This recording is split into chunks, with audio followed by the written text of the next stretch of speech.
balita kay Tatay Digong. Kamusta po si Tatay Digong? So, he's doing well. I brought him lots of snacks today, including this.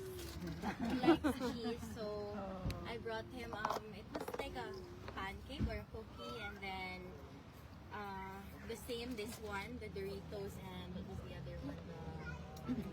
The waffles, the caramel waffles. So I brought him a number of snacks today, along with a couple of beverages to choose from. I brought him Gatorade and green tea, but he then requested for Coke Zero again. So, syempre, kailangan masaya siya, so I had to give it to him.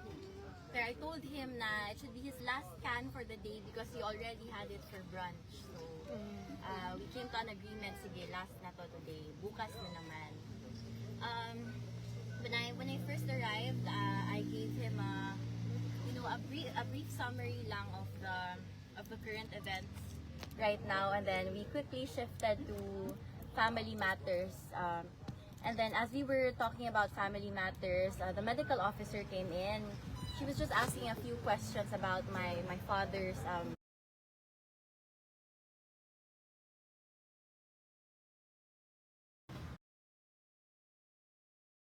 I mentioned golf, tennis, firing, riding motorcycles, and then she asked about his favorite music because as we all know, music helps stimulate the mind, and inside it gets lonely, it gets distressing, especially when you're alone. So I gave her a list of his favorite artists, si Andrea Bocelli, Sarah Brightman, and all the plays we used to watch. I mentioned Les Miserables and the other one, Phantom of the Opera. Yun yung favorite niya. So I told the medical officer so that they could help him doon sa loob para he could listen to it again. And yun yung medyo ma-relax yung mind niya. Kasi syempre, kahit sino naman, na nandun sa loob, siguro anuhan talaga ng emotional, mental, physical distress. So ayun, for sure, the music will help with his feelings of, Sa current affairs po, meron siyang mga reaction sa mga balita. Ang pinag-usapan ko naman yung anomalies sa flood control budget, and then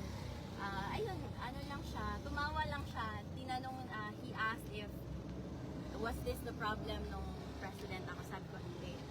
You were a good one. You were an excellent one. So ayun, tumawa lang siya, then he quickly shifted na to the family matters.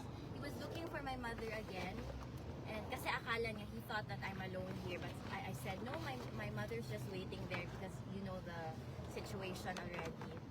And kasi he was asking if I roam the streets alone here. I said, no, don't worry, I'm not alone. Tapos he told the medical officer na she cannot be alone because she is 16 years old. Sabi, no, I'm 21 years old na. Ayun, tapos, and then he shifted the topic again to my sister, VP. But then he said, but my eldest girl, the vice president, she's a tough one. So she can be alone all the time. And then he mentioned my sister's encounter with the sheriff a few years back to the medical officer, and we just laughed about it. And yeah, he was talking very fondly about her. So ayun, and then again to Mira, he was asking questions. I just keep reassuring him that the family is doing okay, we're doing well, we're all healthy, and we're safe, because of course I don't want to add to his worries inside. So totoo naman, we're doing fine. We're not in the best situation given all of the events that happened, but we're okay. And as long as we're okay, ang sabi niya, as long as the family is okay, he's okay. Okay, dahil request Ayun, naman kasi niya.